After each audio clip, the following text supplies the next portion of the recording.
Assalamualaikum warahmatullahi wabarakatuh. Innal hamdalillah nasta'inuhu wa nastaghfiruh wa na'udzu bihi min shururi anfusina wa min sayyiati a'malina. May yahdihillah fala mudilla lahu wa may yudlil fala hadiya lahu. Asyhadu an la ilaha illallah wahdahu la syarika lahu wa asyhadu anna Muhammadan 'abduhu wa rasuluhul karim. Allahumma salli wa sallim ala nabiyyina al-Mustafa Muhammadin wa ala alihi wa ashabihi ajma'in. Amma ba'd. Rabbi shrah li sadri wa yassir li amri wa hlul 'uqdatam min lisani yafqahu qawli. Segala puji bagi Allah, kemudian salawat dan salam kepada Rasulullah, pada keluarga dan seluruh sahabat-sahabatnya. Ibu yang Allah muliakan, insyaAllah hari ini kita akan melihat, merenungkan salah satu hadis Nabi SAW tentang tiga perkara yang nampaknya berlawanan, padahal hakikatnya tidak.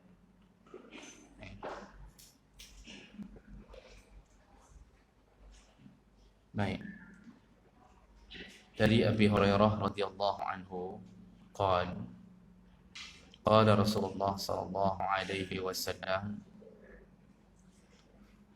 Rasulullah sallallahu alaihi wasallam berkata, ma naqasat sadaqatun min mal. Pertama, kata Rasulullah, tidak akan pernah berkurang harta seorang hamba dengan bersedekah. Tidak akan pernah berkurang harta seorang hamba dengan sedekah. Nah, ini perkara pertama yang seakan-akan bertentangan dengan hakikat. Secara logika, orang yang mengeluarkan harta, maka logikanya adalah akan berkurang hartanya. Orang yang mengeluarkan harta selalu akan berkurang hartanya. Itu secara logika normal. Kita punya gaji 3 jutaan. Ketika kita memberi, kita beli sesuatu, maka otomatis harta itu berkurang. Jadi ini konsep normal. Kalau memberi, mengeluarkan harta, maka harta yang kita simpan berkurang. Tapi ternyata khusus masalah sedekah, Rasulullah sallallahu alaihi wasallam menyebutkan makin banyak dikeluarkan, maka tidak mengurangi sedikit pun dari harta tersebut.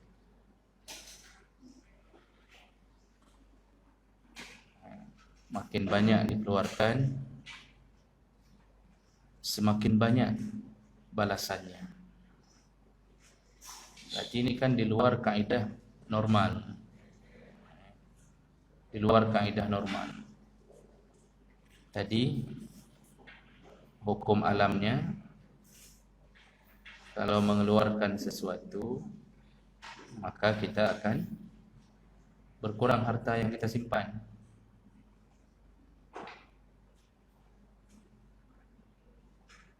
Tapi hadis Nabi menyebutkan kalau mengeluarkan sedekah tidak mengurangi sedikit pun.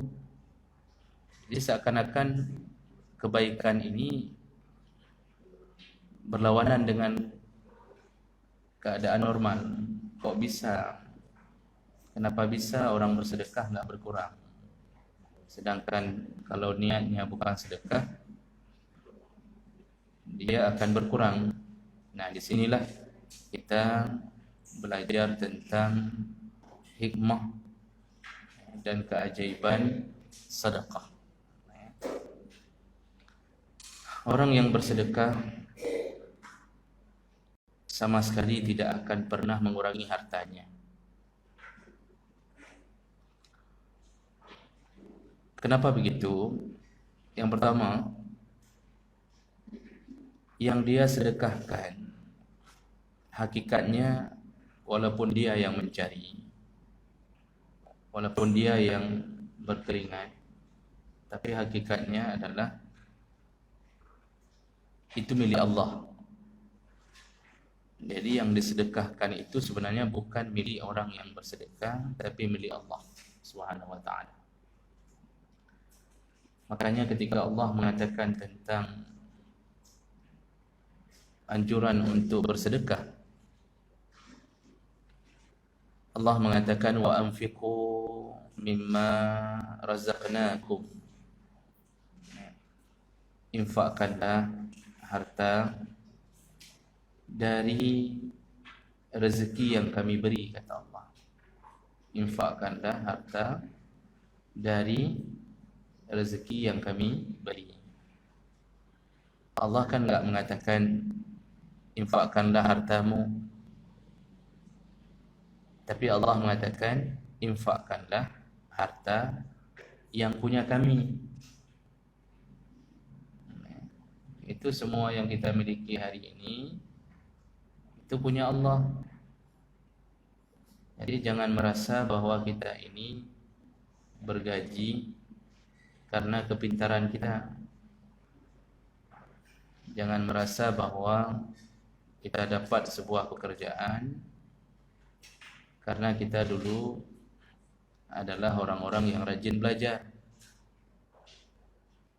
Jangan merasa bahwa kita mendapatkan suami kaya karena kepintaran kita mencari suami. Dan jangan merasa bahwa semua yang kita miliki seakan-akan hasil keringat kita. Jadi itu yang pertama yang harus kita sadari, bahwa apa yang kita sedekahkan itu sebenarnya bukan milik kita, tapi milik Allah. Allah suruh keluarkan miliknya untuk orang-orang yang ditunjuk oleh Allah, kepada fakir, miskin, anak yatim, janda, dan seterusnya. Orang-orang yang ditunjuk oleh Allah. Janda termasuk salah satu orang yang dimuliakan untuk disedekahkan. Maka ibu-ibu sering-sering kasih untuk janda. Apalagi kalau jandanya ikut pengajian, utamakan janda. Dan jangan biarkan suami ibu-ibu yang memberinya. Ibulah yang harus berjuang di depan. Karena kalau suami ibu yang beri, takut-takut lama-lama dia bukan hanya memberi janda itu, tapi sekaligus mengambil janda itu.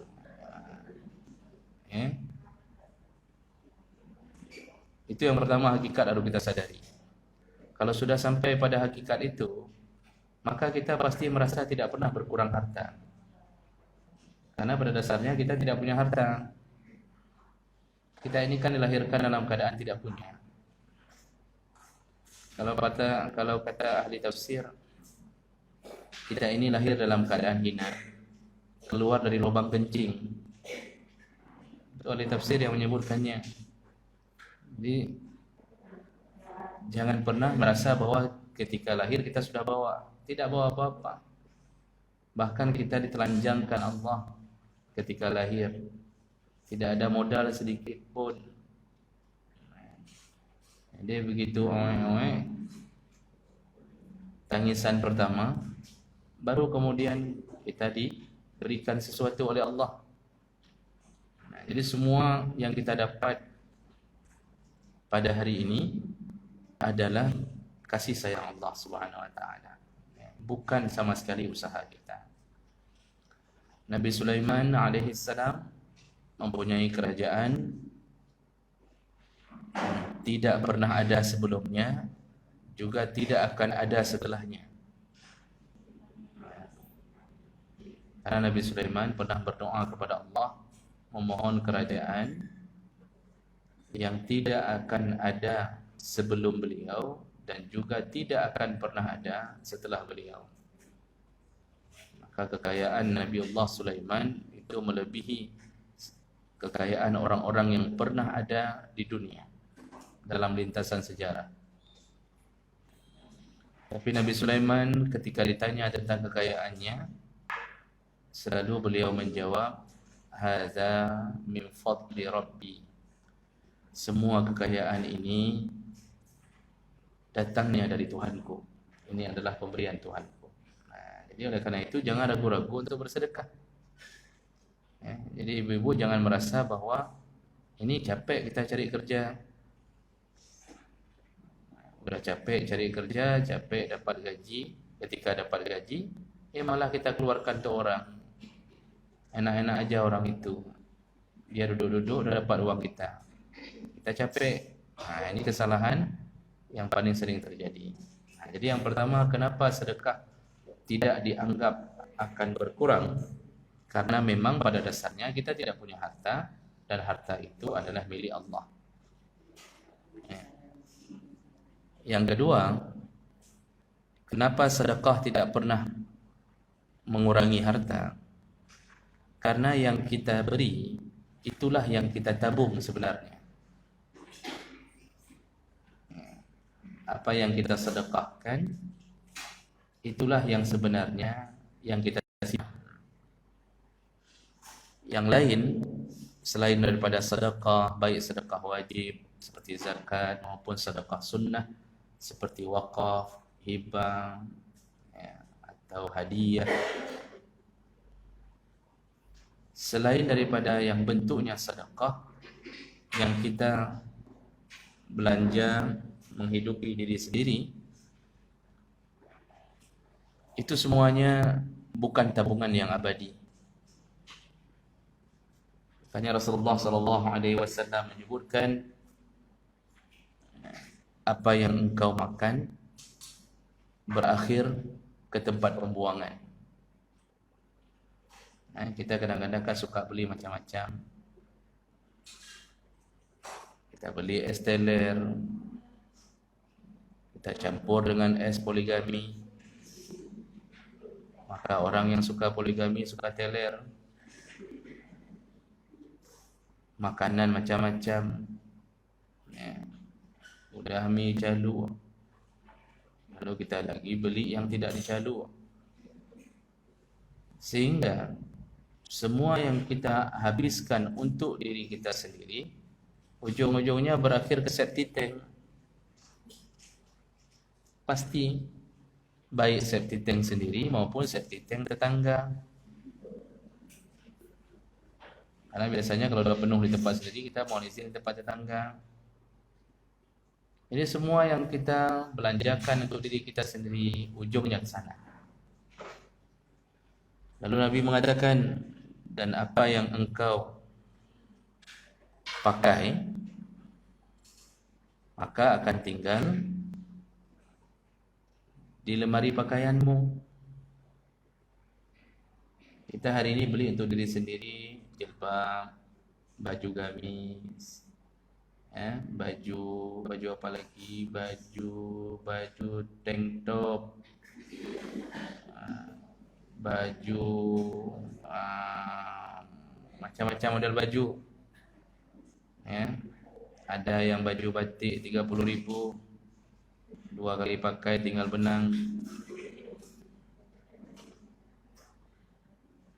Kadang-kadang kita beli peralatan kosmetik kita. Ketika kita beli itu, maka semua akan tertinggal di dalam lemari, tertinggal di depan toilet. Betul toilet apa toilet? Toilet. Tertinggal di depan toilet. Ketika kita meninggal, kita tidak membawanya sama sekali. Semua tertinggal. Jilbab kita bergelantungan banyak sekali. Anak laki semua. Akhirnya karena daripada mubazir, anak laki-laki kita mencoba jilbab kita supaya tidak terlalu mubazir. Sekali-sekali dia pakai baju batik mamaknya. Mau kita kasih ke orang, tak enak hati. Takut second, orang mikirnya kok kasih yang second-second. Mau kita jadikan lap kaki, masih lumayan bagus. Akhirnya dia hanya bergelantungan di tempat itu. Itu harta yang kita belanjakan. Itu harta yang kita hari ini muwe-uwe, cari yang baju-baju baru. Itulah harta kita. Yang hari ini ternyata tinggal. Tidak kita bawa sama sekali. Karena kita pergi menghadap Allah. Walaupun kita wasiatkan tak mau didengar, tetap kain kafan yang ditaruh di atas badan. Kita udah bilang sama orang ahli waris, kalau mama meninggal, tolong pakaikan baju pengantin mama waktu mama menikah dengan bapakmu. Dia tak mau dengar. Dia lawan kita. Dia musyawarah sana sini. Semua orang yang dimusyawarahkan bilang tak boleh, tetap harus kain kafan. Jadi kalau begitu, yang kita belanja hari ini semua tinggal. Yang kita belanja Tupperware berbagai macam ragam bentuk tinggal. Jadi oleh karena itu ibu-ibu melangkah Allah, makanan jatuh ke septic tank, pakaian tertinggal di lemari. Satu-satunya yang kita bawa mati apa yang kita sedekahkan. Makanya kenapa sedekah itu tidak mengurangi harta? Memang tak berkurang, karena dia akan muncul kembali. Kapan munculnya? Ketika Allah membuka celengan kita, yaitu hari kiamat. Hari kiamat baru muncul, disitulah celengan dibuka. Kata Allah Subhanahu wa taala, kullu nafsin zaikatul maut. Setiap yang bernyawa pasti merasakan mati.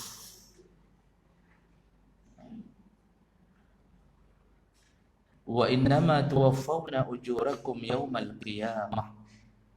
Semua pahala-pahala kalian di dunia baru dibuka oleh Allah di hari kiamat, kata Allah. Jadi jangan berharap-harap kita pahala langsung kita harus dapat di dunia balasannya, tidak. Semua nanti dibuka di hari akhirat. Disitulah Allah akan menampakkan sedekah kita. Sekecil-kecilnya sedekah. Faman ya'mal mithqala dzarratin khairan yarah. Barang siapa yang pernah berbuat baik, walaupun sebesar biji sawi, yarah, dia akan melihatnya kembali. Syaratnya selama dia tidak memamerkan, mengungkit-ungkit apa yang dia beli. Selama itu tidak terjadi, selama ibu tidak pernah update status setiap kali sedekah, maka sedekah itu akan kembali. Tapi bagi mereka yang sibuk memamerkan kebaikannya, jangan harap kebaikan itu akan kembali kepadanya. Makanya jangan banyak-banyak pasang foto di Facebook untuk mengatakan bahwa kita ahli sedekah. Kecuali kita memang perlu untuk memfoto, menampakkan agar menjadi bukti bagi orang yang telah memberi amanah, itu boleh. Misal perlu foto kapan? Untuk kita kasih nampak sama orang yang kasih amanah, ni uang saya tolong sedekahkan. Kita ingin kasih nampak, ini buktinya, itu tidak mengapa.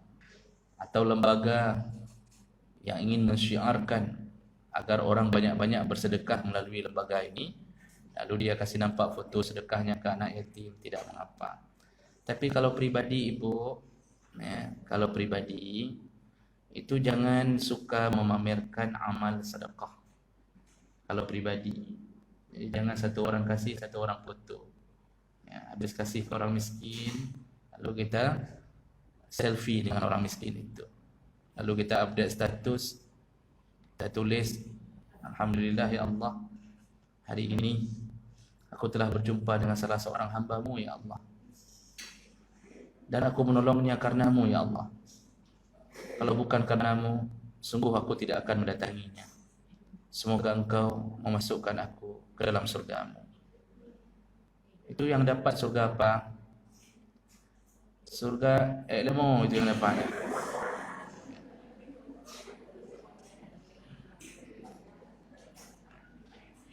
Oh, kemudian dia pasang di Facebook, menunggu komen orang. Ya Allah, begitu dermawannya. Ya Allah, kayak mana ya caranya kok bisa kayak gitu? Mudah-mudahan ya semuanya masuk surga. Kita berbinar-binar dalam hati, bangganya minta ampun. Kalau tidak ada yang komen, HP kita banting. Capek, kita pasang, nggak ada yang komen. Nah, ini menunjukkan apa? Kita punya penyakit dalam hati, yaitu suka memamerkan kebaikan. Sedekah boleh nampak selama tidak riya. In tubdus sadaqati fa ni'mahi. Kalau sedekahmu nampak, itu sudah baik bagimu. Nah, Allah menyebutkan itu dulu. Ya. Wa in tukhfuha wa tu'tuhal fuqara fa huwa khairul lakum. Tapi seandainya engkau menyembunyikannya, lalu engkau memberikan diam-diam kepada fuqara, kepada fakir, itu lebih baik untukmu. Kenapa Allah mengatakan sedekah yang nampak itu sudah baik? Karena ada yang model memang sedekah nggak boleh nggak nampak. Ibu mau sumbang ke RJ. RJ itu apa? Ya betul, saya baca di situ RJ. Ibu mau sumbang ke RJ. Ya, ibu sumbang 3 sak beras. Lalu ibu datang diam-diam jam 3 malam, supaya enggak ketahuan. Ibu taruh di depan pintu RJ. Enggak ada buat catatan apapun, enggak ada pesan apapun, karena mengingat biar Allah lah yang tahu. Besok pagi pengurus RJ datang. Mereka bingung. Ini dari siapa? Isinya bom atau lontong? Sehingga tidak berani diambil. Tidak tahu siapa pemiliknya. Jadi jangan pikir itu sebuah sedekah yang baik, malah membuat rasa takut pada orang. Kita ingin sedekah diam-diam, beli lontong pagi-pagi, sangkut di depan pintu orang miskin. Kira-kira orang miskin itu berani makan lontong itu? Dia nggak tahu, tiba-tiba pas dia buka pintu udah ada lontong di depan. Berani dia makan? Tidak, karena perasaan dia, ini apa nih? Racun atau sihir? Atau ada rencana untuk balas dendam? Dia mulai mikir musuh-musuhnya yang lama. Nyosonya. Makanya ada sedekah yang memang layak nampak. Kita harus temui panitia, kasih tahu bahwa ini ada beras 3 sak. Selama tidak ada niat riya, maka pahala sempurna. Tapi Allah katakan, kalau berhadapan dengan orang-orang fuqara, maka lebih baik sembunyikanlah. Sembunyikan itu bukan datang diam-diam. Artinya kalau bisa dia jangan tahu siapa yang memberi. Maka pakai orang yang ketiga. Pakai orang ketiga. Panggil tukang beca. Titip, tolong kasih ke fulan. Kalau ditanya, bilang aja hamba Allah. Gak usah kasih tahu. Tukang becaknya ngantar ke rumah orang miskin. Tanya orang miskin dari siapa? Kata tukang becak. Kata orang yang kasih suruh bilang hamba Allah. Jadi yang kasih siapa? Ibu Ida. Kayak gitu katanya. Makanya cari tukang becak yang lulusan S1. Jangan cari tukang becak lulusan SD. Pertama hamba Allah. Lalu ditanya Ibu Ida, dia bilang. Tapi walaupun begitu niat sudah diterima oleh Allah Subhanahu wa taala walaupun ketahuan. Jadi jangan terlalu merasa, kok ketahuan? Apa do? Enggak usah begitu. Karena niat kita tadi ingin menyembunyikannya. Dan itu lebih baik. Makanya sedekah itu tidak berkurang pahala karena memang dia tidak berkurang. Kita kasih 10.000 tetap tersimpan di akhirat selama tidak ada sesuatu yang menghilangkannya, tidak memamerkannya, ya. Kemudian tidak mengungkit-ungkitnya. Ada orang enggak pamer tapi ungkit. Asal duduk di RJ, lihat dinding, selalu bilang sama orang, kalau bukan kita yang ini dinding ini mungkin enggak berdiri ya dinding ini. Kalau bukan kita yang buat ini mungkin enggak ada mungkin ini. Dia selalu mengungkit sampai dia tahu tiang mana yang pakai semen dia. Dan dia duduk kalau ada acara di RJ, dia duduk di tiang itu terusan. Dia tanya sama orang, kenapa ibu di sini terusan? Inilah tiang yang saya kasih hari itu. Ini model-model begini ibu. Suka ngungkit-ngungkit. Biasa orang suka ngungkit kapan? Ketika marah. Dulu waktu kasih ikhlas, subhanallah, ya, luar biasa ikhlasnya. Ketika sudah marah, mulailah di situ dia mengeluarkan semua yang dia pendam dan yang dia berusaha untuk tidak ingat. Dulu dia sekolahkan anak yatim, ya, Masya Allah sampai selesai S1. Ketika sudah selesai S1, rupanya anak yatim tu hari raya pun enggak datang ke rumah kita lagi. Ketika sekali ketemu di Pasar Impres, mulai kita bilang, hai kah, berkata pura kah ber? Yang partikular kah ke? Begitu kan. Itu kan contoh udah marah. Kamu itu yang sekolahkan saya. Sekarang ingat pun enggak ke kami. Maunya kan antar Coca-Cola satu. Maunya kan hari raya datang, bawalah parcel-parcel. Udah mulai. Yang sekolahkan kamu kami, yang kasih makan kamu kami. Kemudian kamu makan berikutnya. Ibu-ibu maka Allah, disitulah syaitan berhasil jatuhkan semua pahala sedekah. Allah hapus ketika kita mengungkitnya kembali. Hati-hati kalau marah. Kalau marah jangan ungkit, tahan diri, jangan ungkit. Dulu kasih kuah ke tetangga tiap hari, mulai dari kuah pliak sampai kuah durian, selalu kasih. Begitu terjadi sedikit permasalahan dengan tetangga, disitulah kita mulai menghitung semua apa yang kita beri. Sadarilah bahwa di saat itu Allah hapuskan segala-galanya.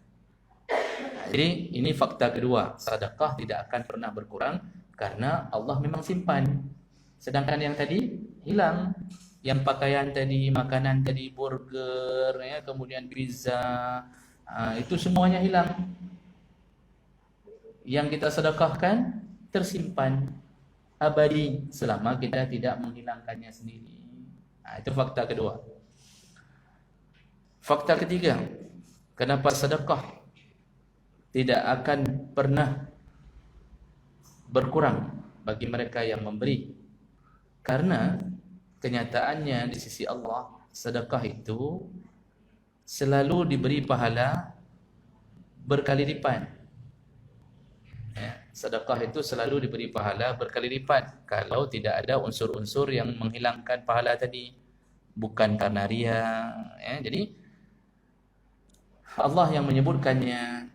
Kata Allah Subhanahu wa taala, masalul ladzina yunfiquna amwalahum fi sabilillah kamathali habbatin anbatat sab'a sanabila fi kulli sumbulatin mi'atu habbah wallahu yudha'ifu liman yasha' wallahu wasi'un alim. Apa kata Allah? Orang-orang yang memberikan infak di jalan Allah sama seperti satu pohon bercabang 7.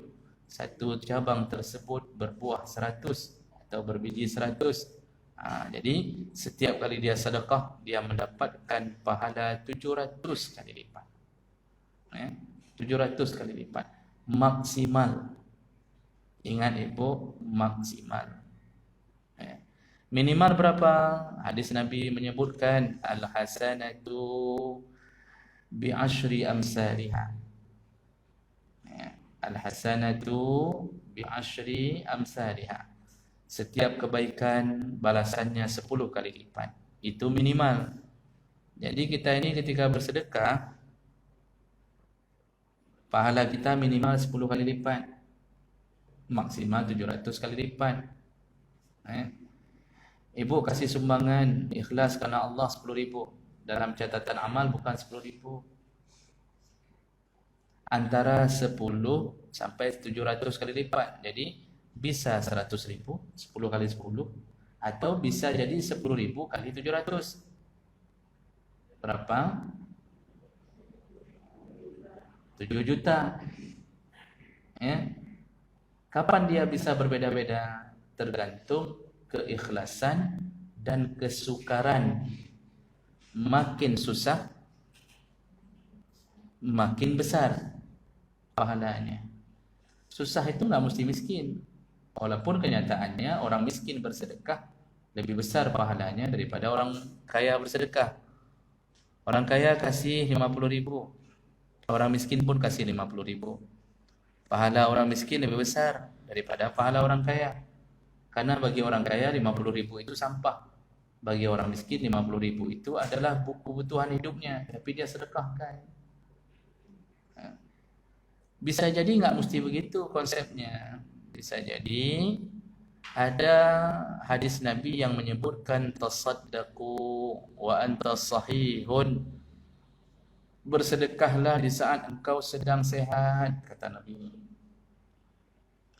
Sedekahnya orang sehat lebih besar pahalanya daripada sedekah orang sakit. Ibu, sedekahnya orang sehat lebih besar pahalanya daripada sedekah orang sakit. Kenapa begitu? Karena orang sehat, kalau dia sedekah, dia tidak berharap balas apapun. Dia murni sedekah. Tidak ada harapan balasan dari Allah harus begini, harus begitu. Karena kondisinya prima fit. Dia nggak ada masalah apa-apa. Dia sedekah. Tapi orang sakit, ketika bersedekah, pasti ada dalam hati untuk barter dengan Allah. Ya Allah, ini 100.000, tapi mohon sembuhkanlah aku. Jadi rasa ingin segera dibalas itu menunjukkan kita kekurangan keikhlasan. Karena kita baru memberi di saat kita berharap balas. Makanya orang sakit banyak-banyak sedekah demi mengharapkan balasan. Orang sehat tidak berharap balas untuk sembuh. Dia hanya berharap dari Allah nanti di akhirat. Itu contoh. Pahala bisa berbeda-beda. Jadi bisa 10 minimal, bisa terakhir sampai 700. Nah, sedekah yang 700 ini kapan ibu terjadi? Pertama karena sukar, yang kedua sifatnya adalah untuk kemaslahatan umum, kemaslahatan agama. Makanya seluruh ulama sepakat waktu Nabi menyebutkan apabila mati anak Adam, maka yang tinggal 3 perkara. Salah satunya adalah sedekah jariyah. Sedekah jariyah itu semua ulama menyebutkan apa maksud sedekah jariyah, yaitu wakaf. Orang-orang yang mewakafkan harta. Kenapa wakaf?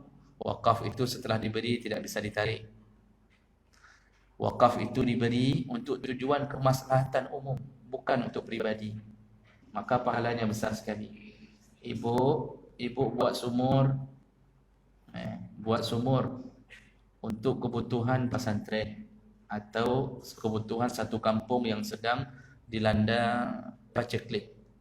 Atau ada kampung susah kali air, sehingga ibu kasih 10 juta, tolong gali sumur bor 10 juta dari saya, sehingga orang kampung itu bisa hidup dengan sumur yang ibu wakafkan. Ibu sudah meninggal, sumurnya tidak meninggal.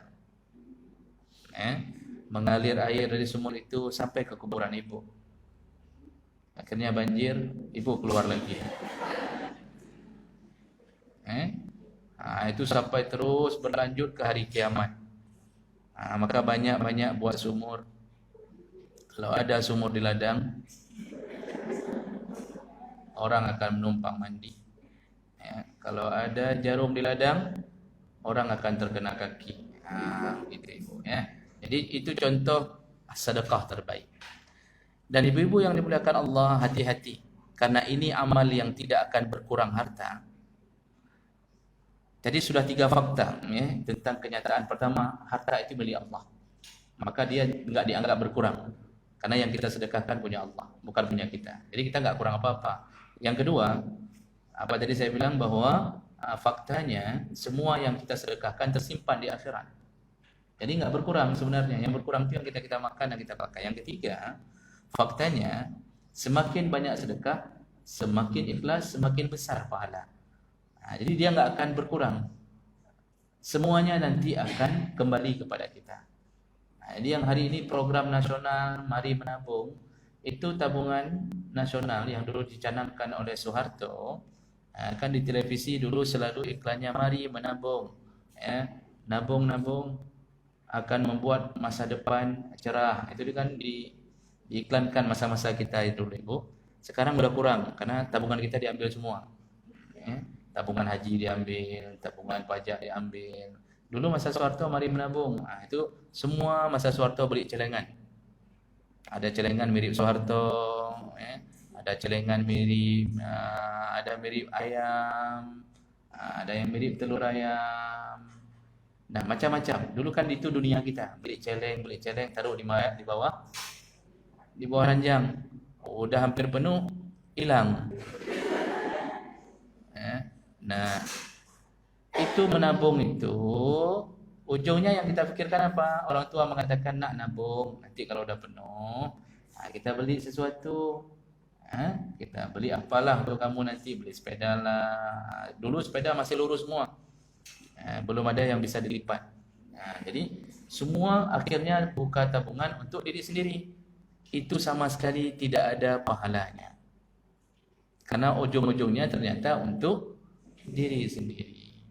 Menabung yang terbaik adalah tabung di celengan orang miskin. Jadi ibu temui orang miskin, lihat mana lubang yang bisa dimasukin untuk tabungan, kasih ke mereka. Itu Masya Allah tabungan abadi, tidak akan hilang selama kita tidak menghilangkan seperti yang perkara tadi.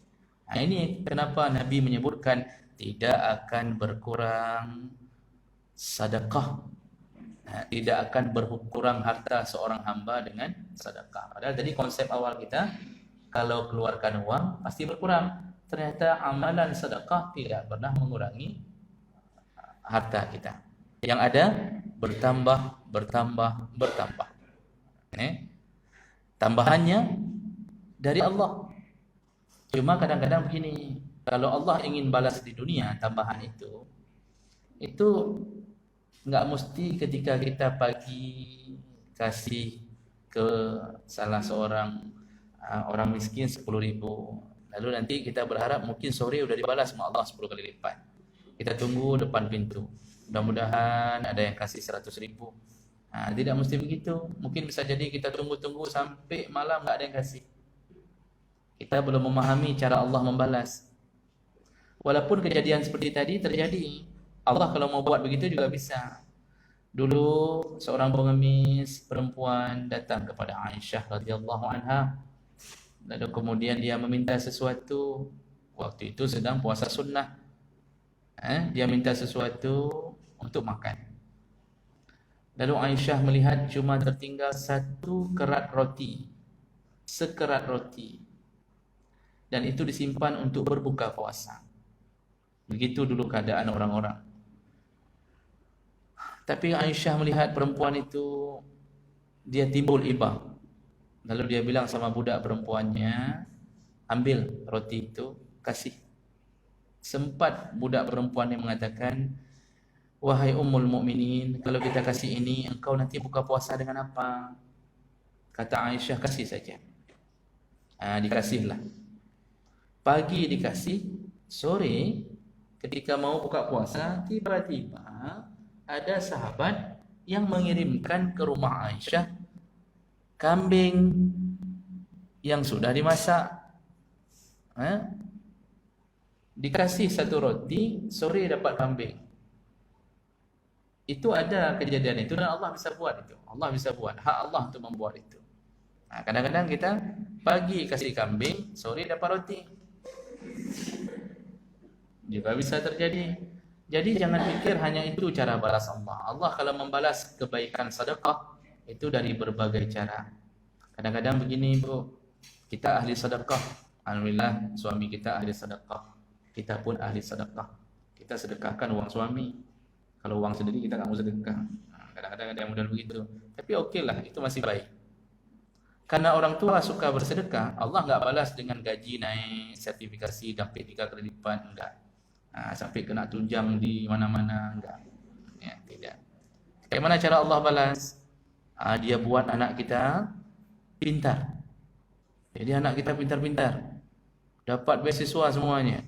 TK beasiswa, SD beasiswa, SMP, SMA, kuliah, sampai kahwin dikasih beasiswa. Isi kamar beasiswa. Sekolah S2 beasiswa, S3 beasiswa. Pintar-pintar sehingga kita yang ahli sedekah dibalas Allah seharusnya kita keluarkan ratusan juta untuk anak kita agar selesai S3-nya. Ternyata tidak sepeser pun kita keluarkan.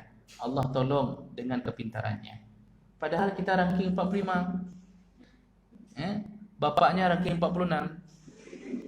Dulu duduk di SD berdua di belakang. Karena yang ranking itu biasanya di belakang. Tapi saya bukan mau bilang yang belakang sekarang ranking 45.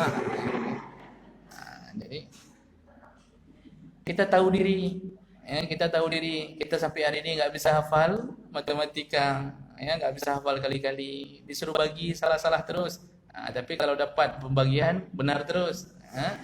Jadi ibu melaka Allah, istri kita pun begitu. Pokoknya anak kalau sudah urusan matematika itu larinya ke tetangga. Kenapa tiba-tiba anak kita pintar padahal kita punya kelemahan dalam itu? Hasil daripada sedekah. Atau kadang-kadang selayaknya dalam tahun ini kita harus operasi. Selayaknya. Seharusnya kita hari ini dalam tahun ini itu selayaknya dalam catatan dokter bulan depan kita harus operasi diabetes kita. Kaki harus diamputasi. Tapi karena kita ahli sedekah yang selayaknya kita keluarkan mungkin puluhan juta untuk operasi, Allah gagalkan karena sedekah kita. Maka cara balas Allah macam-macam, diberi kesehatan. Makanya kita ni yang alhamdulillah sehat-sehat, kemungkinan Allah balas dari sedekah. Bukan bermakna yang sakit-sakit itu kelit. Tidak, kadang-kadang Allah beri sakit memang untuk menambahkan pahala untuknya. Tapi tidak ada yang tahu cara balas Allah kecuali Allah Subhanahu wa taala. Dan sebagai pengingat kita dalam urusan sedekah, ibu hati-hati, syaitan tidak membiarkan kita akan bersedekah suka-suka kita. Tidak akan dibiarkan. Syaitan takut sama orang sedekah karena dia tahu sedekah adalah amalan yang paling mudah membuat neraka tertutup untuk kita. Sampai Al-Munafiqun ayat 10 mengatakan, wa anfiqu mimma razaqnakum min qabli an ya'tiya ahadakumul maut fayaqulu rabbi laula akhartani ila ajalin qarib la asaddaqa wa akum minas salihin. Kata Allah, infakkanlah hartamu sebelum datang kematian. Karena orang yang mau mati bermohon-mohon kepada malaikat maut, bermohon-mohon kepada Allah, ya Allah, tundalah sebentar saja. Seakan-akan dia mengatakan, ya Allah, tundalah 5 menit saja.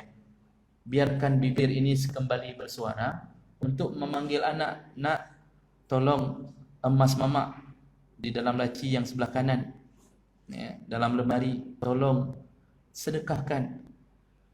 Kita minta waktu sama Allah untuk mengatakan itu, tapi ternyata bibir tidak bisa lagi bergerak. Ya. Kita koma, kita hanya melihat malaikat maut di mana-mana. Penyesalan luar biasa karena kurang sedekah. Maka jangan sampai keluar kalimat itu ketika kita meninggal dunia.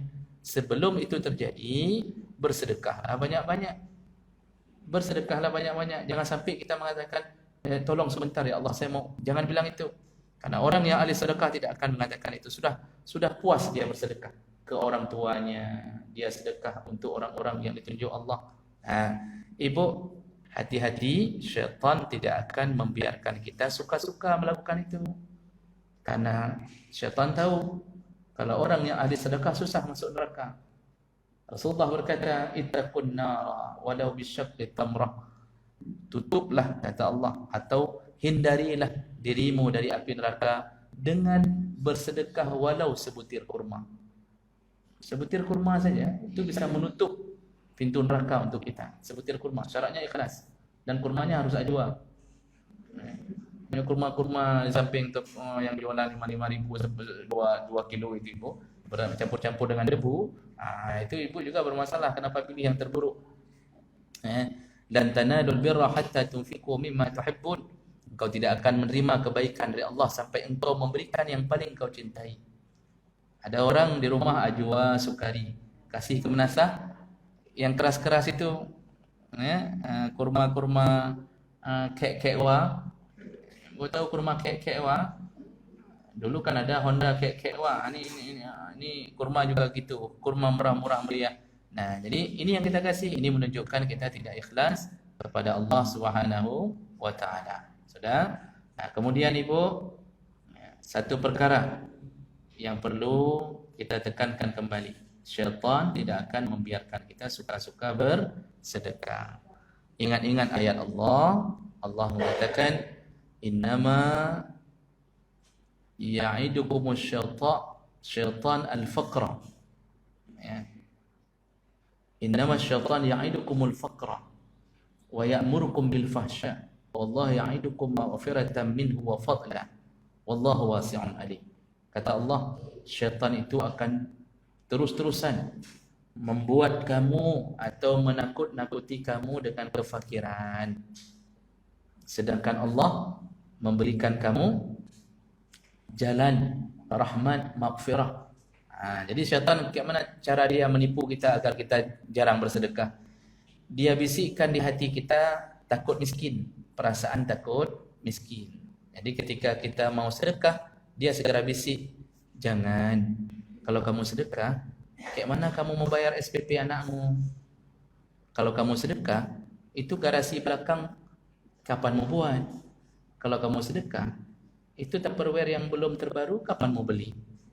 Kalau kamu sedekah, bagaimana keadaan istrimu? Kalau dia meminta sesuatu kamu tidak bisa beli. Jadi ditakut-takuti dengan kemiskinan. Kalau kamu kasih wakaf ke RJ, itu rumah kamu enggak akan terbangun-bangun. Sudahlah, bocor terus-terusan. Syaitan akan terus membisikkan itu. Jangan, kamu nanti miskin, kamu nanti begini, kamu enggak bisa beli ini, kamu enggak bisa beli itu. Ibu pernah merasakan bisikan itu? Pernah? Berarti ibu syaitan. Jadi memang kata Allah Subhanahu wa taala, jadi begitulah bisikan syaitan. Jadi begitulah bisikan syaitan sehingga kita selalu dihantui oleh kemiskinan. Kita dihantui oleh kemiskinan. Uang banyak, ATM masya-Allah, tapi enggak berani keluarin karena takut kalau keluarkan wakaf disuruh wakaf satu sumur. Hitung satu sumur bor ternyata 7 juta. Kita langsung berfikir kepala, 7 juta? Banyak kali. Saya di kampung aja cuma 700.000. Di kampung sumur bor, itu 1 meter udah dapat air. Di kota sampai puluhan meter. Tapi dia mulai berfikir, nggak mungkin lah, nggak jadi akhirnya. Kenapa? Takut miskin, takut kehilangan uang. Inilah tipu daya syaitan. Jadi ibu-ibu melakar Allah. Tapi kalau untuk yang tidak bermanfaat, kita diberi motivasi oleh syaitan. Datang orang bawa panci. Ada 3 model panci. Yang diameternya 1 meter, ada yang 50 cm, ada yang 20 cm. Kata tukang panci, ibu kalau pakai panci ini ibu tidak akan menghitam. Cuma punggungnya aja yang hitam. Ya iyalah, semua panci memang begitu. Lalu dia bilang panci ni bu ada manfaat, multi manfaat. Salah satunya kalau bermasalah dengan suami pakai panci ni. Ibu ketuk kepalanya. Sehingga kita Masya Allah kalau yang enggak bermanfaat, dari yang enggak perlu kita beli. Jadi akhirnya beli tahun 1999, tahun 2010 itu masih menempel di dalam lemari, enggak terpakai sedikit pun. Banyak tu orang coba lihat Masya Allah, ada yang beli untuk pembakar jagung, untuk pop jagung itu ibu, saya beli. Di mana sekarang benda itu ibu? Apakah tiap hari kita makan jagung? Tidak. Itu dalam lemari, coba pulang pasti ada semuanya dalam lemari. Beli ini, beli itu, yang enggak manfaat. Diberi motivasi oleh syaitan, belilah. Itu penting untuk masa depanmu. Nanti dibawa ke kuburanmu. Lalu engkau akan dipomp-pomp seperti jagung. Jadi maka Allah Subhanahu Wa Taala kayak gitu gaya hidup kita. Yang enggak penting beli. Yang sifatnya mau ke akhirat ditahan-tahan sama syaitan. Makanya orang ketika mau sedekah mikirnya panjang kali. Ketika diumumkan kita butuh uang untuk melanjutkan pembangunan, supaya mikirnya panjang kali. Panjang sekali mikirnya ibu, sampai 24 tahun panjangnya. Tapi kalau untuk beli-beli itu 24 jam sudah temui. Sudah menemukan jalan keluar. Malam ditawarkan panci tadi, kemudian musyawarah sama suami sebelum tidur, bang, kayak mana bang menurut abang, perlu enggak kita panci itu? Kata saya, bang, kupu panci-panci. Misal. Kata si istri, tapi bang, kalau enggak ada panci, kita enggak bisa. Kan udah kejadian kemarin, masak kuah basi semua. Itu kadang-kadang enggak pakai panci bagus. Akhirnya si abang sambil ngorok, kabdo juga kadang-kadang. Habis uang ibu ratusan ribu, Masya Allah. Yang sedekah enggak mau beli panci, sudah berbagai macam model panci, lengkap, tersusun rapi. Jadi ibu menakat Allah, itu semua amalan syaitan. Jadi jangan sampai kita kalah dengan bisikan syaitan yang menahan-nahan kita dengan perasaan takut miskin. Ibu kalau sudah mau sedekah, sedekah saja, jangan mikir-mikir. Misal ibu ketemu ustaz, sedekah aja, jangan mikir-mikir. Begitu. Baik, itu perkara pertama yang seakan-akan berlawanan. Seakan-akan orang yang keluarkan uang berkurang hartanya. Hakikatnya ternyata tidak begitu. Itu baru perkara pertama. Ada dua lagi. Itu jam itu sepertinya salah. Jam itu sampai 7 menit ya ke belakang itu ya. Atau jam saya yang salah? Pas. Berarti jam saya salah. Saya enggak mungkin salah. Baik, tapi tidak mengapa ibu. Boleh, enggak ada masalah. Cuma lambat buka puasa aja. Nah, yang kedua, perkara kedua yang seakan-akan berlawanan, padahal hakikatnya tidak berlawanan.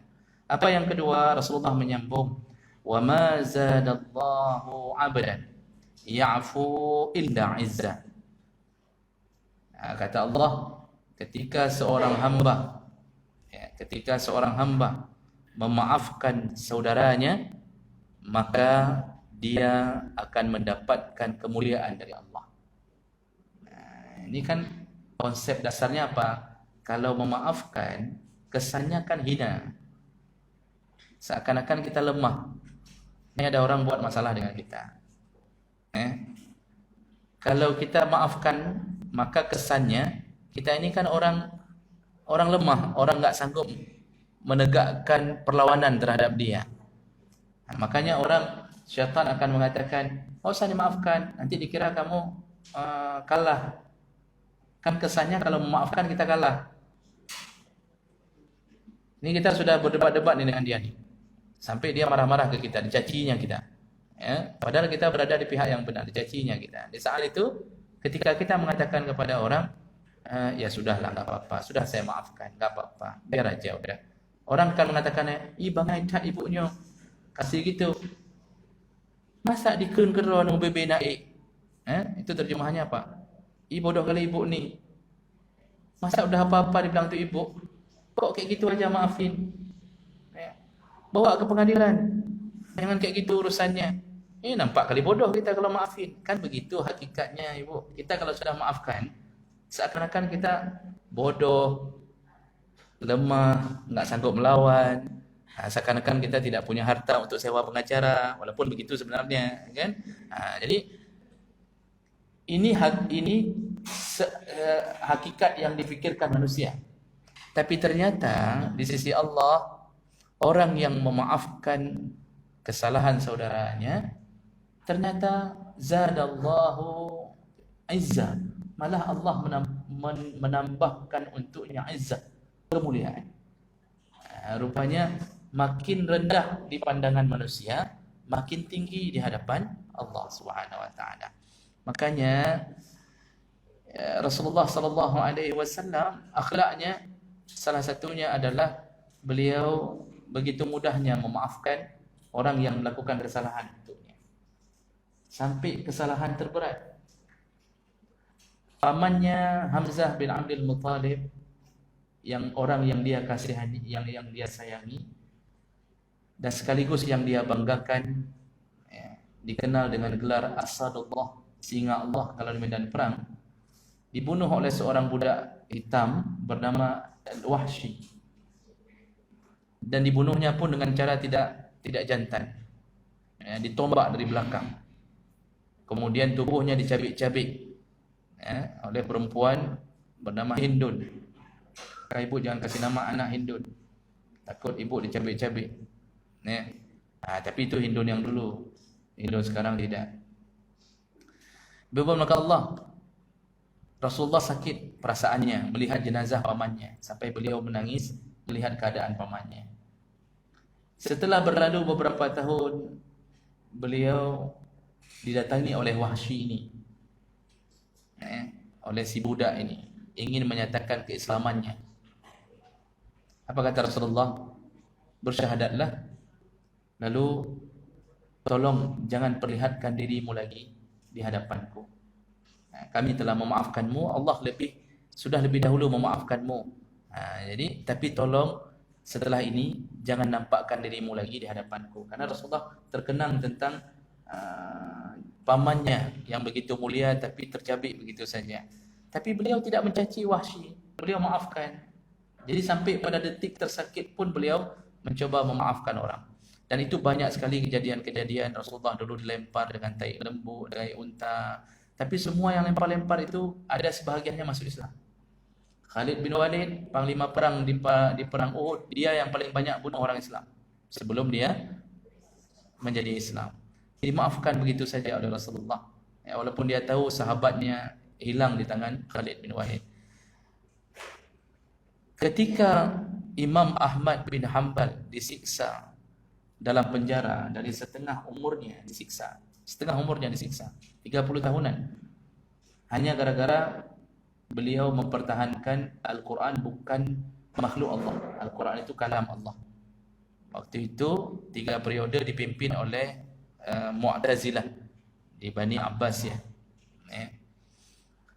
Nah, beliau disiksa, dicambuk setiap hari. Setiap hari dicambuk. Bayangkan seorang imam besar yang paling soleh dicambuk setiap hari.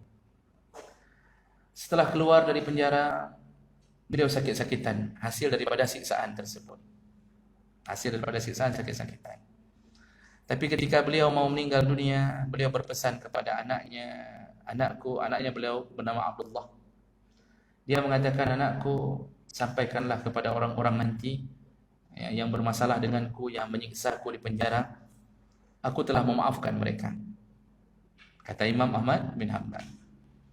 Ini kemudian anaknya yang komplain. Kan biasa kayak gitu. Kita yang sakit hati anak. Misal ada mama-mama, maafkan tetangga yang menghina mama kita. Mama udah maafkan, anaknya yang mengatakan, mama ni enak aja maafin. Kita balas dulu, baru kita maafin. Jadi kayak gitu. Kalau anak kayak gitu, mama sudah maafkan, Imam Ahmad bin Hanbal maafkan. Anaknya mengatakan, ayah, bukankah engkau tersiksa gara-gara mereka? Hari ini engkau sakit gara-gara mereka. Kenapa begitu mudahnya engkau maafkan mereka? Biarlah nanti berjumpa di hadapan Allah untuk meluruskan urusan ini. Apa kata Imam Ahmad bin Hanbal? Anakku, aku teringat hadis Nabi sallallahu alaihi wasallam yang mengatakan tentang orang-orang yang memaafkan kesalahan orang lain, maka dia akan dipanggil Allah di tengah kerumunan pada mahsyar, lalu dipamerkan di hadapan seluruh hamba yang lain, dan Allah kemudian mengatakan, inilah hambaku, ya, inilah hambaku yang memaafkan sesamanya. Karena Allah sendiri sifatnya memaafkan. Innaka afun, ya Allah, engkau maha pemaaf. Tuhibbul afwa, engkau menyukai maaf. Fa'fu anni, maka maafkanlah aku. Allah begitu mudahnya memaafkan kita. Allah maha pemaaf. Jadi kita melakukan kesalahan berulang-ulang tetap dimaafkan. Nah, ibu, maka Allah ternyata Allah memuliakan orang-orang yang punya sifat ini. Disitulah nanti kita dibalas dengan kemuliaan.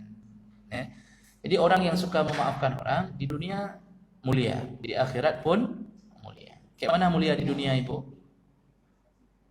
Orang yang membuat masalah dengan dia itu lama-lama merasa rendah diri bertemu dengannya.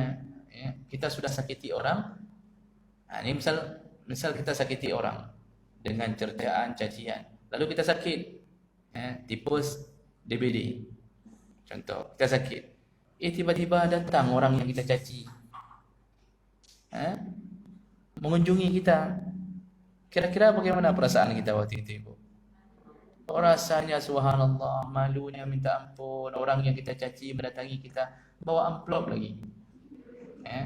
Begitu kita buka amplop, subhanallah, tertulis satu kalimat, cepat mati kau. Itu berarti bermasalah kalau dengan orang itu. Tapi masya Allah dia datang, dia bawa amplop isinya 50.000. Bertambah-tambah malu kita. Bertambah-tambah malu kita. Nah, ini mulia di dunia. Keluar dari rumah sakit, pasti dia akan mendatangi rumah orang ini dan memohon maaf, mungkin bersimpuh dan pemaklum, salah handuk kedranya, bertambah tinggi derajat kita sampai satu kampung kita dikenal sebagai pemaaf dan orang-orang memuliakan kita. Ini di dunia. Di akhirat jangan ditanya, pasti dia mendapatkan surga Allah. Karena ibadur rahman salah satu daripada sifatnya adalah wal afina 'anil nas, suka memaafkan dengan sesama manusia. Walaupun ini pekerjaan berat, tetapi berusahalah. Paling kurang jangan dendam. Paling kurang jangan dendam. Oh, enggak mau bicara lagi, okey, boleh, tapi jangan memutuskan silaturahim. Kalau dia ucapkan salam, jawab salam. Dia kirim WA, ibu balas WA. Dia buat assalamualaikum di WA, ibu balas waalaikumsalam. Kemudian dia tanya apa kabar, ibu juga tanya apa kabar. Apa yang dia tulis, kita tulis. Itu sudah okey. Walaupun dia lama-lama berpikir, apa kamu ibu yang jadi ibu maka Allah Subhanahu wa taala, ini amal kedua yang kita fikir dengan memaafkan rendah, ternyata semakin mulia, semakin mulia. Apalagi ini dalam Ramadan, ibu. Dalam Ramadan ini memang bermasalah kalau seandainya ini belum selesai. Yang terakhir,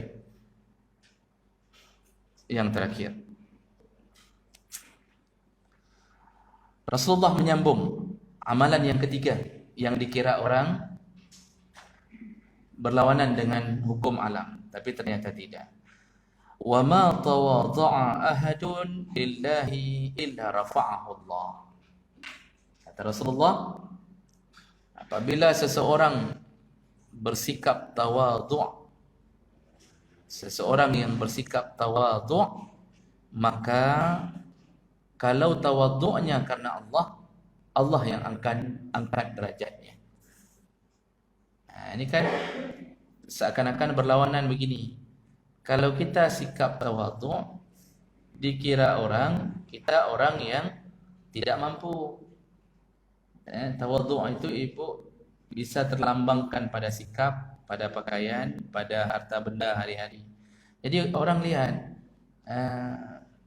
lihat kita ke waktu pergi pengajian baju biasa aja. Kadang-kadang seminggu sekali baju itu lagi. Hari Selasa depan baju itu lagi. Jadi sudah robek-robek, kadang-kadang bukan robek nampak aurat, udah terlepas-lepas benangnya. Ibu ada yang sangkut di alis, ada yang kadang-kadang jilbab udah enggak jelas lagi jilbab ibu. Udah lembek-lembek jilbab, mereng sana mereng sini, enggak ada manik-manik satu pun di jilbab itu. Kalau ada manik-manik kan lumayan mahalnya. Ini enggak ada satu pun. Pernah ada udah terlepas semua. Gara-gara kita pukul anak waktu dia mau salat. Kita Masya Allah kaos kaki bolong di ujung jempol bolong. Ibu jangan lihat kaos kaki ibu sendiri. Jadi kita santai aja. Datang pengajian, kaos kaki bolong. Kemudian jilbab biasa, pakaian biasa, nggak ada yang mahal. Orang begitu lihat, ya Allah ibu ni kok kayaknya stratanya di bawah begitu kan ibu. Nah kemudian kita datang dengan sepeda, kita datang, orang lain datang dengan sepeda lipat, kita sepeda lurus, kan jauh sekali harganya tuh ibu. Santai aja hidup kita. Begitu datang ke rumah, dilihatnya pun rumah kita Masya Allah, rumah orang lain udah tinggi-tinggi 4 meter ke atas, rumah kita masih 2 meter, 1,5 meter. Jadi keadaan perabotan rumah juga begitu. Di ruang tamu nggak ada apa-apa, cuma ada tikar saja. Nggak ada sofa, nggak ada jepara, nggak ada jati, nggak ada apa-apa ibu. Jangankan jepara, kursi awi pun nggak ada, nggak ada. Jadi ya tikar pun sudah terlepas-lepas. Orang lain kadang-kadang pakai kacamata mahal-mahal. Kita pakai kacamata nggak jelas, entah miopi, entah hipermetropi. Kacamata 20.000 punya anak-anak kita beli samping jalan, subhanallah. Orang-orang datang pakai kacamata di optik, itu sebelum dites, sebelum dipakai kacamata dites dulu, disuruh baca dari jauh, suruh baca, tulis jauh-jauh di dinding, tulisnya A, K, U, B, O, D, O, H. Aku bodoh, langsung terang matanya. Jadi maka Allah Subhanahu Wa Taala. Sikap tawadhu dari gaya bicara ketika orang lain menampakkan ini ayatnya begini ya, ini hadisnya ini, jadi jangan macam-macam. Saya sudah hafal 100.000 hadis, dia mengatakan Masya Allah saya belum hafal apa-apa. Dia merendahkan diri, padahal dia hafal Quran dan hafal hadis. Tapi dalam hari-harinya kalau dia sedang menghafal, dia lihat Quran, dia mencoba melihat Quran agar tidak terpancing dengan nafsu ingin memamerkan. Padahal yang dia lihat bukan ayat yang dia baca, hanya supaya orang tidak memuji dia. Itu sikap tawadhu. Padahal dia sudah hafal. Tapi untuk membuang supaya syaitan tidak berhasil menjatuhkan amalnya, dia pura-pura lihat Quran. Nah, ibu, model-model orang begini, tawadhu dalam segala hal, gaya bicara, gaya bersikap, kan kesannya kan rendah. Orang akan mengira masabuh hadis hana dia hafal, masabuh ayat hana dia hafal. Ustaz tu kalau dah baca ayat, dia lihat ke bawah. Padahal ustaz tu sengaja lihat supaya tidak dipuji oleh jamaahnya. Sifat seperti ini nampak di mata manusia rendah.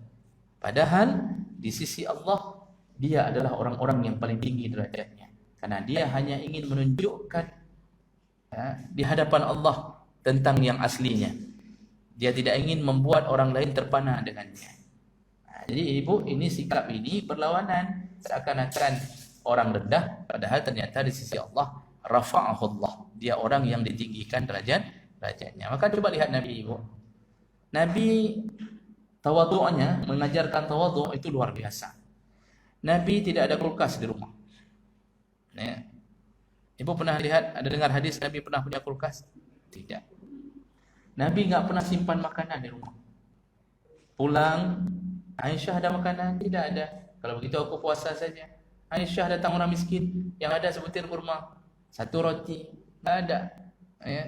Jadi bukan beliau tidak mampu. Beliau kalau minta sama Allah, dunia dan isinya Allah kasih semua untuk Nabi. Bahkan beliau waktu mau diangkat jadi Nabi, itu ditawarkan oleh malaikat. Dalam hadis, malaikat turun, bukan Jibril, tapi didampingi oleh Jibril. Malaikat itu khusus diutus oleh Allah. Dalam hadis, malaikat itu kemudian diutus khusus untuk bertanya ke Nabi, apakah engkau ingin menjadi Nabi sekaligus raja, atau engkau ingin menjadi Nabi sekaligus hamba? Itu pertanyaan malaikat itu. Ini utusan Allah khusus nih. Jadi Nabi diajak berfikir, mau jadi Nabi sekaligus raja seperti Daud, Sulaiman, atau engkau ingin menjadi Nabi sekaligus hamba? Tidak ada kerajaan. Dia melirik ke Jibril. Kenapa Nabi melirik ke Jibril? Dalam hadis itu disebut Nabi melihat ke arah Jibril. Kenapa dia melirik ke Jibril? Dia memohon Jibril membantunya untuk memutuskan. Karena yang tahu hakikat baik tidak baiknya adalah malaikat berdasarkan keterangan dari Allah. Lalu Jibril memberi kode, pilihlah Nabi sekaligus hamba. Disitulah Nabi langsung mengatakan, aku ingin menjadi Nabi, biarkan aku menjadi Nabi sekaligus hamba. Mulailah Nabi menghambakan diri, salat tahajud malam-malam sampai bengkak kaki. Padahal Nabi yang sudah dijamin surga. Lalu kemudian dia kalau duduk tidak pernah bersandar. Kalau duduk makan dia tak pernah bersandar. Dia duduknya duduk mengangkat paha kanan sebelah, menurunkan paha kiri. Makannya model begitu. Kalau bahasa kita sekarang sang-sang ada bangai. Bahasa kita sekarang kalau kita lihat orang duduk begitu, kok kayak gitu cara duduk. Tapi Nabi mengatakan, la attaqi'u illa kama yattaqi'ul 'abdu. Aku tidak akan bersandar. Aku hanya duduk seperti duduknya seorang hamba. Beliau berdoa seakan-akan beliau bukan seorang nabi yang diterima doanya. Habis-habisan berdoa. Ketika beliau makan, maka sangat sederhana. Tidak ada satu nasi pun tertinggal. Seakan-akan begitu laparnya sehingga nasi pun tidak boleh tinggal, gandum tidak boleh tinggal. Padahal semua itu beliau ajarkan kerendahan hati beliau. Pakaiannya, cara berjalannya dengan istri-istrinya, tidak ada satu pun yang beliau banggakan. Kita hari ini baru punya mobil second, itu duduk di depan, buka jendela sebelah, tangan sebelah keluar, sebelah lagi pipi berkok, ini sebelah keluar, pegang setir sebelah, itu dengan kacamata hitam, Masya Allah, sombongnya minta ampun, sampai tiang-tiang lampu merah kita tabrak, sampai begitu. Nah, jadi kesombongan itu kadang-kadang muncul pada sikap, sifat dan gaya. Jadi berbuka Allah, orang yang merendahkan dirinya maka ternyata diangkat tinggi-tinggi oleh Allah Subhanahu wa taala. Maka hiduplah dengan tawadhu. Enggak usahlah pikir yang terlalu mewah-mewah. Artinya kalaupun ingin membuat sesuatu cukup yang sederhana tanpa harus membuang harta ke tempat-tempat yang tidak dibutuhkan. Kecuali dibutuhkan. Kita perlu garasi. Kenapa perlu garasi? Oh, rupanya ada mobilnya, daripada mobil hancur tengah jalan buat garasi, itu berarti butuh. Lalu kita beli mobil, kenapa butuh mobil? Kita anak sudah 5, istri sudah 1, nggak berani saya rubah ibu. 6 orang nggak bisa lagi naik Honda, nggak bisa lagi naik, maka perlu mobil. Itu berarti beli mobil kebutuhan, bukan ingin memamerkan. Tapi yang model hari ini Avanza, bulan depan Innova, kemudian ganti lagi dengan saya nggak hafal mobil-mobil, dengan Arfa, kemudian Pajero, itu sudah bermasalah. HP udah ada, ini HP sekitar 1,5 juta udah ada, sudah bisa baca, sudah bisa bercermin, tahu tai lalat mana tai orang, kan? Jadi, tapi begitu keluar HP baru, langsung kawan bilang, hai bu, nah HP terbaru. Ini blok ke dia daripada ada bangainya, ini blok ke dia lagi. Masya Allah, ini kita simpan, lalu beli yang baru. Begitu diceritakan lagi, beli lagi yang baru. Padahal harta itu kalau kita sedekahkan bermanfaat, tapi kemudian kita sibuk mengganti-ganti HP, sibuk ganti-ganti benda-benda yang tidak penting. Itu tas jinjing saja, itu kalau disangkut ibu di rumah, Masya Allah ada 5 model. Mulai dari yang model kain sampai yang model rotan bulat-bulat tu. Ada yang model rotan bulat, kalau kita campak mati anjing. Jadi maka Allah Subhanahu wa taala, cukuplah hidup seadanya. Apa yang ada yang kita butuhkan boleh, tapi yang tidak kita butuhkan tahan-tahanlah, banyak-banyaklah sedekah. Semoga Allah mengumpulkan kita di dalam surganya. Baik, inilah nasihat Nabi, 3 perkara yang seakan-akan berlawanan padahal ternyata punya kemuliaan di sisi Allah Subhanahu wa taala. Saya cukupkan sampai di sini, dan berikutnya ada pertanyaan, silakan Ibu. Silakan.